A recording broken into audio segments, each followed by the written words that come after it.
interested to see what's going to transpire here.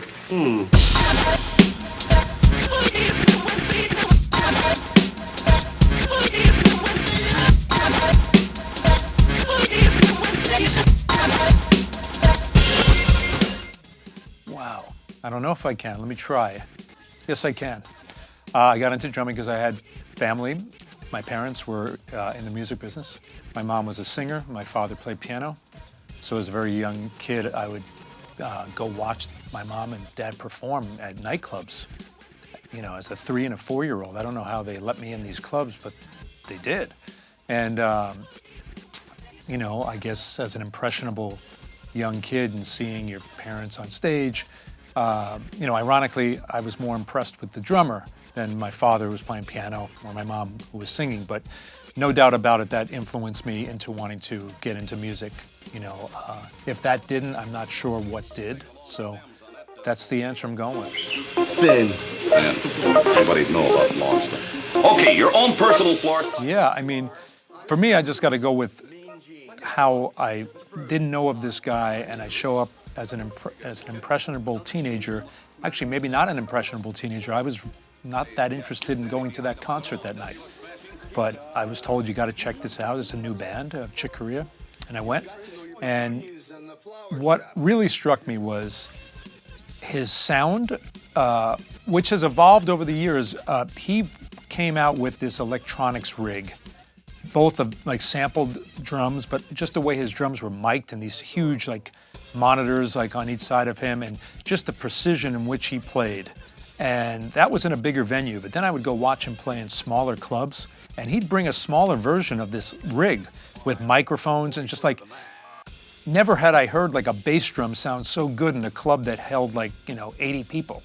And it just the power out of this kit and the control and what he was playing, you know, we're talking about at a time where you didn't hear stuff like this. You know, you can look back now and hear it and go, oh yeah, wow, but no, you weren't hearing stuff like this when he was doing it in the early days. So for me, it was just a totally other language, totally other level of playing, and I couldn't have been more hooked.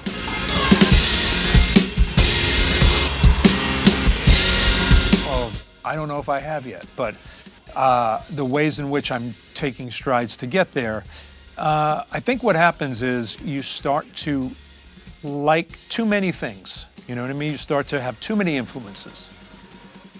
Drumming-wise, music-wise, just life experience-wise, things come into your, you know, into your orbit, and you just, you know, unless you're pushing them away, you can't help but have them make you the person you are. You know, and that comes to say, how does one become the human being that they become? They're not the human being they become, you know, the baby steps happen, you know, through childhood and all that, but like as you get older, you really, you know, you develop, and there's just more that happens to you in your life, and you draw from that. And, you know, that, you know, happens on a musical level for people if you don't resist it. Some people shut themselves off, they learn what they want to learn, and they stop in a way, you know what I mean? They don't keep searching. Maybe because I get tired and bored of myself and other things kind of easily, it not forces me, just I have no choice. I don't have a say in the matter. I just have to find something new for me to get excited about. And as you find something new to get excited about, and you add it to the layers of the stuff that already you've internalized to a deep level, hopefully that a recipe comes about here, and you start grabbing different things in different ratios from different inspirational, you know, points of reference, and you start to get your own sound. Fascinating.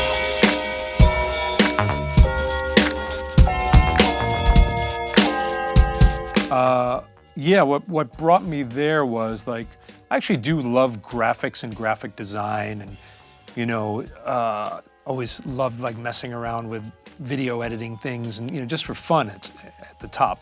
But yeah, I had a band called Boomish, and we used to sample a lot of audio things, and I had a videotape of old game shows that I'd recorded, and I grabbed the audio of funny sounds and funny moments from the game shows, made a track on an album of the group Boomish, and then I thought, hey, it could be fun to find those samples again, but take the video now.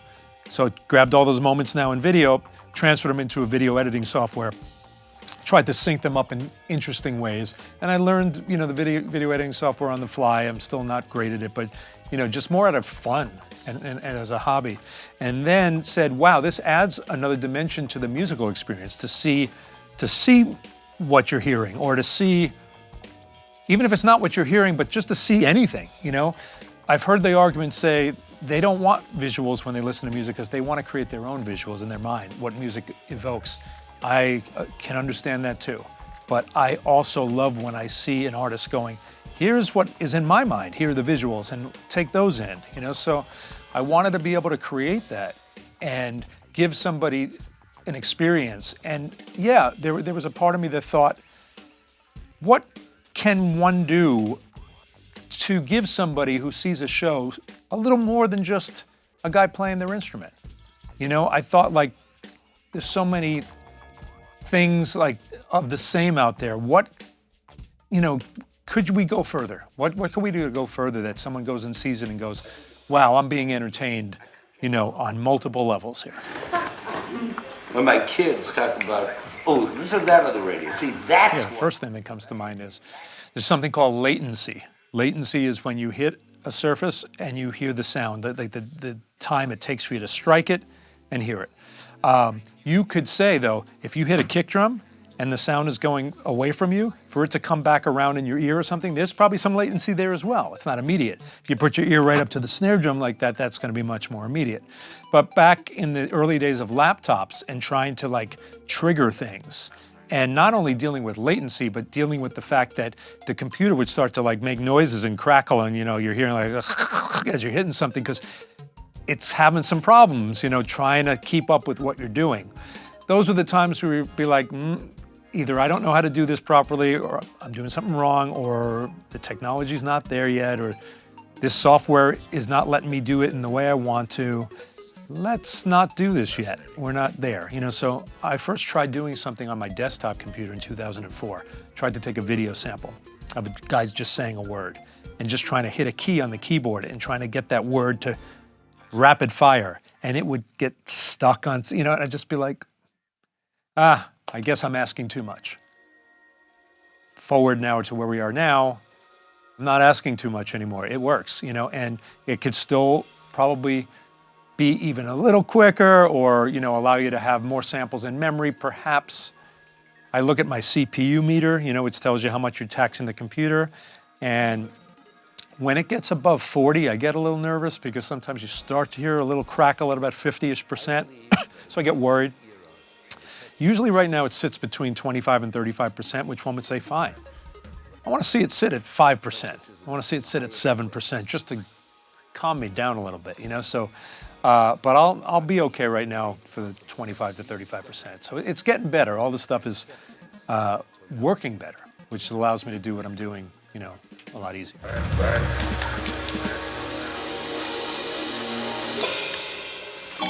fascinating.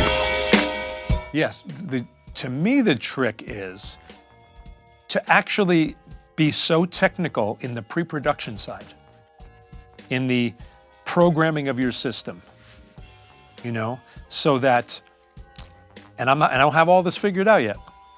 And sometimes I know how to do it, but I don't have enough time to get around to do it, you know?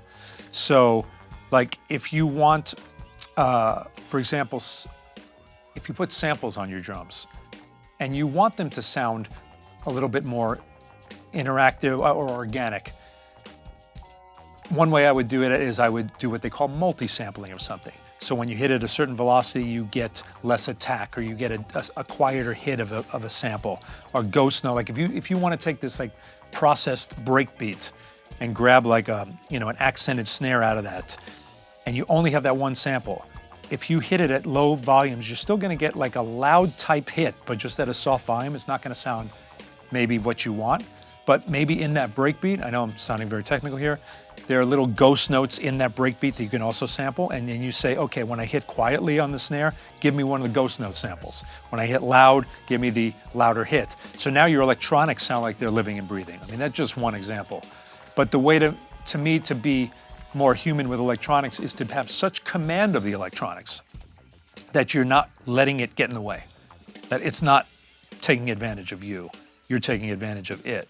And a lot goes into having your levels and all the different stuff mapped out ahead of time perfectly so it plays properly. Like I think of, I don't play a lot of video games, but the technology in video games, or like even back in the day, like the Nintendo Wii, where you're taking the controller and you're going like this, and it put a motion sensor here and it sees when you're, if you probably saw all the mistakes that were made by those programmers, not mistakes, but all the earlier versions of it, when you'd hit it and the ball would go over, be like, no, that's not right. You'd go, man, this is impossible. But when you get it in your hands as a consumer, it just works. You know what I mean? So with electronics, I'm not a great programmer. I'm not a great technician. I could probably be more organic if I was better at the programming side. Get the crazy stuff out of the way where it just kind of works. Then you can play it. So it's not necessarily the technology, it's the programming.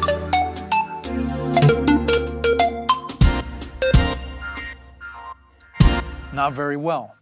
I believe we had done something together. I was on a bill at Montreal Drum Fest, and I would say, I would say 100% of the time, a couple of things surprise me in a bad way on stage. I go to hit a sample and it's not there. I trigger the visual and another video's playing, but I can correct it. I'm getting better at figuring out in real time what to do. Stop that again. Sometimes things really fail, where like the computer crashes and there's nothing you can do. You have to restart. So how do you deal with this?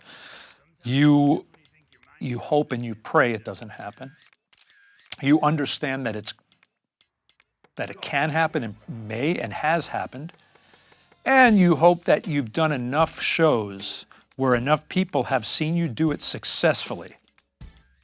The same way if I'm playing a show and I put the beater through the bass drum head, people are going to be like, well, I know he can play the drum. He just hasn't missed it. But you want people to understand you can do the trick. You know what I mean? So in other words, if I'd never done this before and all these errors are happening, they're going to be like, not impressed. But if they see it right a couple of times and then on the 6th, 7th time they see me, it goes wrong, they're like, well, that's going to happen. They know what it could be. So the more success I have and I can expose myself to people seeing it work pretty well, I'm not as nervous when it fails. It's when you're unveiling something for the first time and you lift up the sheet and there's nothing there. You're like, what happened? But if they know, they've seen it work before, they're more, forgiving at the times it doesn't work. So I'm dealing with it better as more and more people have seen me do it properly, so it helps. But there's always going to be that danger. You just have to hope it doesn't happen too often.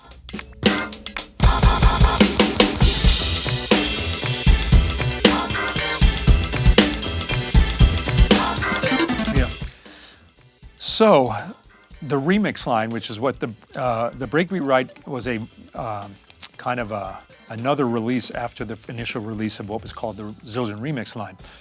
What happened for me was I got so into drum and bass music. And back in those days, a lot of drum and bass. So now you have samplers and apps that cut things up automatically. You just hit slice and you've got, back in those days, sometimes you didn't have visualizations of graphic waveforms. You had to use your ear and look at numbers like start point, end point, just hit it and go, okay, I cut that properly. And because of that, I think a lot of times people would grab certain break beats, and since it was a harder process to really customize, if you wanted to get it at a certain tempo, you'd have the whole 4-bar break, and if you need it faster, you tune it. You just pitch it all up. So when you pitch it all up, all the drums and cymbals sound like they're smaller, Mickey Mouse effect. So I realized that was the sound I wanted when I was starting to play drums, recreating drum and bass.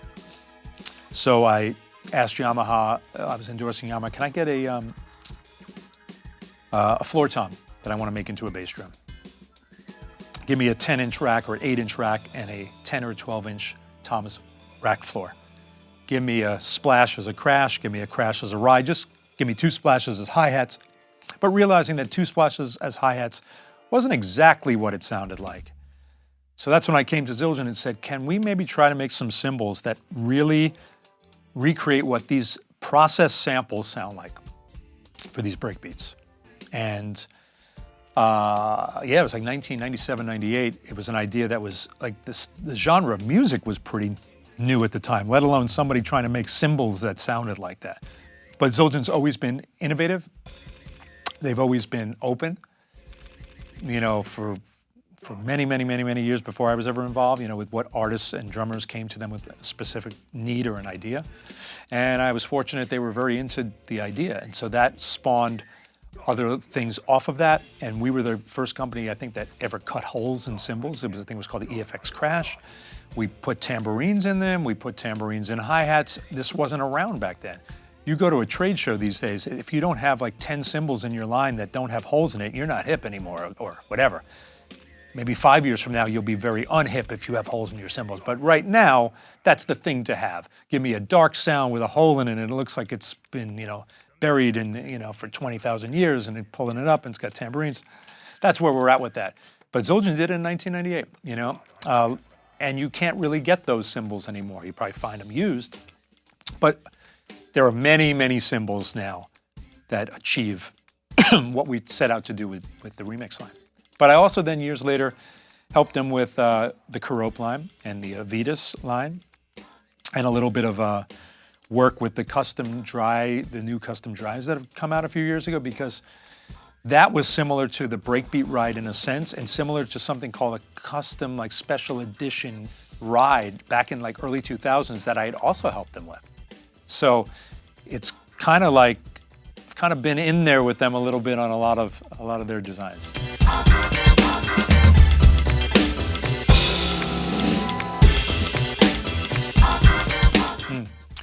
So I was fortunate to get to play with Wayne Krantz right at the point where we were working together in Leaning Stern, a guitar player. Her quartet was 2 guitars and bass and myself, and Wayne was one of the guitar players.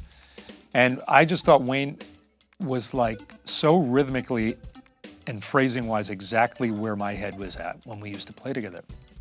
And he was working on his first real through-composed project of his own.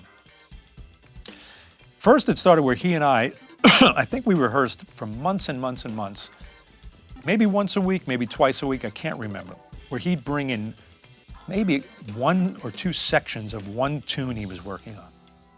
And he wanted to hear it.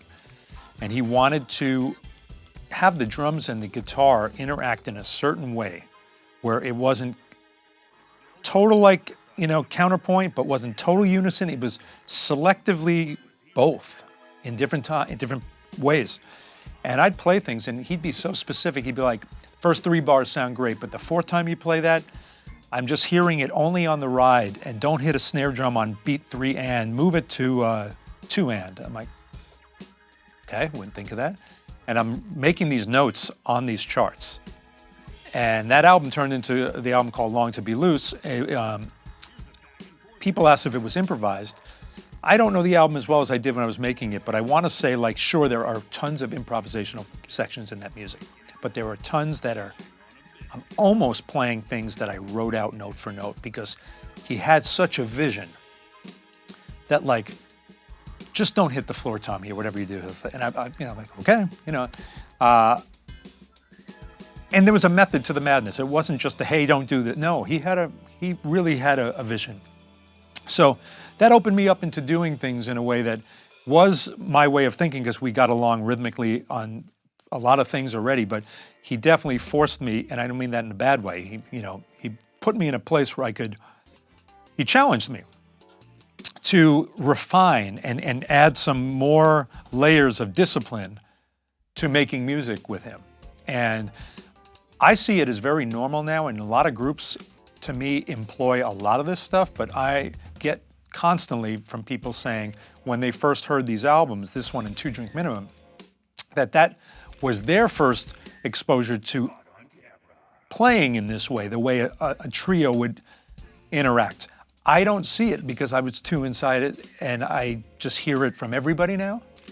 But maybe in the same way you see cymbals with holes in it everywhere now, doesn't mean it was around 20 years ago. So Wayne was probably the most visioned, unique artist that I was on the ground floor with, in seeing him build what came to be someone that has his own style as much as anyone I've ever heard, and see it, as he was building it, And of course, I've worked with tons of guys that are unique and incredibly, incredibly talented. The Uri Kane Bedrock albums was great for me because Uri had a very similar sensibility with humor in music.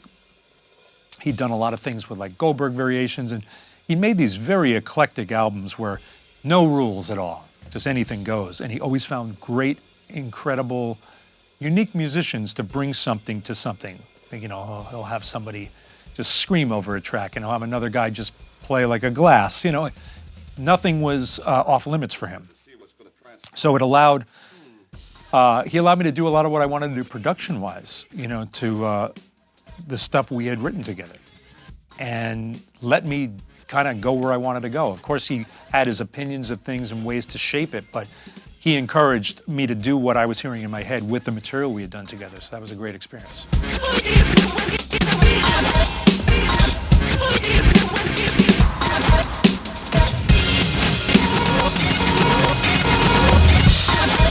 How did he know that? Okay, so to address the question, I did do one gig in my life. No, I did many gigs under an alias. In Boomish, I was a character named Bert Slutsky, but they all knew it was me, and I wore a wig. Actually, probably in Munich, I'd already been Bert Slutsky for a while, I think. So what happened, I have a good friend of mine, Dorino Goldbrunner, a great drummer. We'd hang out when I was in Munich all the time. He's from Munich. He goes, if you want to wear this old pair of my grandfather's lederhosen, maybe you wear this to the club tonight. It's very traditional, like Oktoberfest type outfit. I was like, yeah. Okay. It's like, maybe we get you a shirt that looks right, or I might as well wear a hat. So it turned into, I'm pretty much wearing a full-on outfit. And I don't know whose idea it was. I don't think it was my idea. It could have been because it's something I would have done, but I don't think it was my idea. He tells me, maybe Dorino says, what if you go into the club pretending you're somebody else and do the gig? It was an Uri Kane Bedrock gig. So Uri Kane Bedrock, a lot of the people who come know that I'm the drummer, or maybe coming because I'm the drummer. I don't know. They're expecting. It's not like I'm playing with Beyonce. You don't care. You just care that it's Beyonce. It's Uri Kane Bedrock, which me, Tim LaFave, and Uri people know that we're in this thing. So we say, let's see. So Dorino gives me a Bavarian name. Josef Rotlisberger was the name he gave me. And I said, okay, we're going to do this. We're going to do this. We're going to tell the person who was booking the club, who announces the band, would she mind to get on the microphone and say, tonight we have a situation where Zach Danziger got caught up in Madrid. He couldn't get a flight. There were no flights available, or he got sick. They said something. So last minute, we hired a local drummer from Rosenheim or something. And he's a great drummer. He's local. This is his first time playing with the band. And I think even before the woman made the announcement, I got on stage with the lederhosen and the whole thing, and I'm purposely grabbing the charts, the sheet music, and going up to Tim, the bass player, and Uri, with a pen in my hand and pointing like this, looking confused. So they make this announcement. And I get up on the drums, and I'm going to say, not that I played very differently, but I played in a way that I looked like I wasn't sure of myself.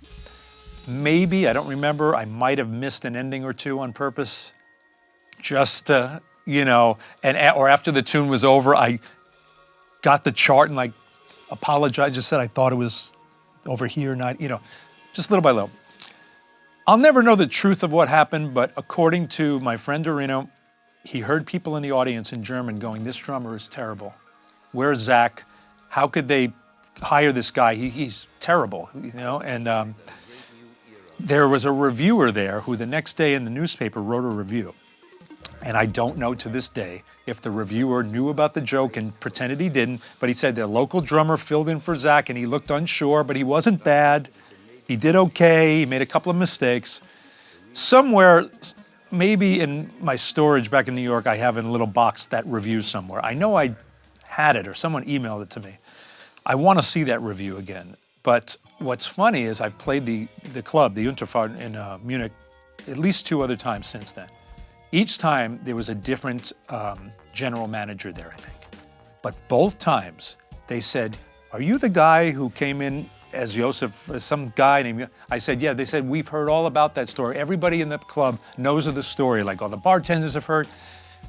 Last time I was there, the woman who was booking the place said, "We want to bring you back here." Like they were having a 40th or 50th anniversary of the club. They said, "We want to hire you as Josef Rotlisberger to come in with an all-star band, bring whoever you want, and we want to make this a special night."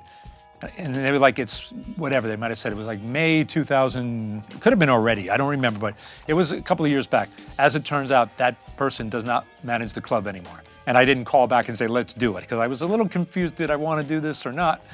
But yes, long story, yes, I did. I was Josef Rotlisberger for one evening.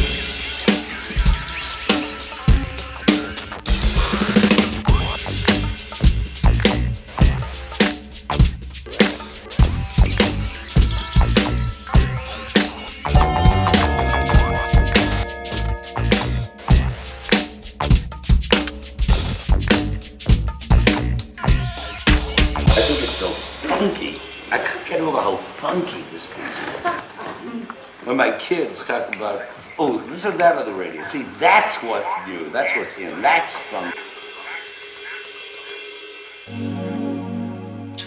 Eclecticism in the highest sense. I believe that a great new era of eclecticism is at hand. Eclecticism in the highest sense. I believe that a great fascinating.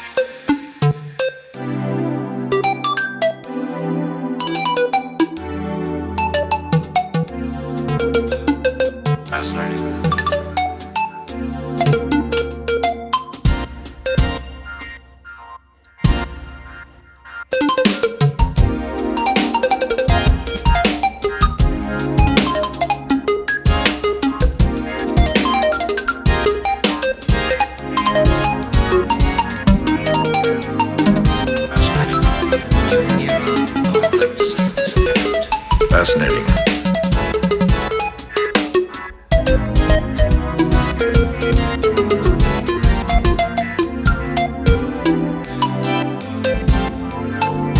Fascinating.